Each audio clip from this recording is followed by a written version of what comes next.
ಶ್ರಾವಣ ಮುಗೀತು, ಇನ್ನೇನು ಬ್ಯಾಟಿಂಗ್ ಶುರು. ಎಲ್ಲರಿಗೂ ನಮಸ್ಕಾರ.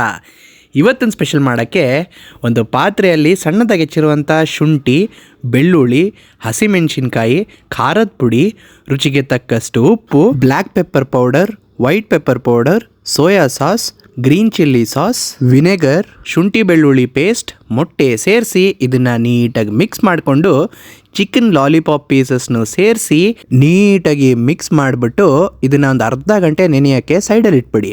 ಅದಾದಮೇಲೆ ಇದಕ್ಕೆ ನಾನು ಆ್ಯಕ್ಚುಲಿ ಟೊಮೆಟೊ ಸಾಸ್ನ ಹಾಕೋದು ಮರ್ತಿದ್ದೆ.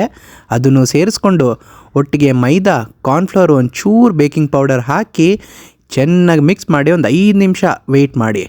ಅದಾದಮೇಲೆ ನಾನಿಲ್ಲಿ ಏರ್ ಫ್ರೈ ಮಾಡ್ತಿದ್ದೀನಿ. ನೀವು ಏರ್ ಫ್ರೈ ಕೂಡ ಮಾಡ್ಬೋದು, ಎಣ್ಣೆಲಾದರೂ ಡೀಪ್ ಫ್ರೈ ಮಾಡ್ಬೋದು. ಪಕ್ಕಾ ರೆಸ್ಟೋರೆಂಟ್ ಸ್ಟೈಲಲ್ಲಿ ಚಿಕನ್ ಲಾಲಿಪಾಪ್ ಮಜಾನೇ ಬೇರೆ.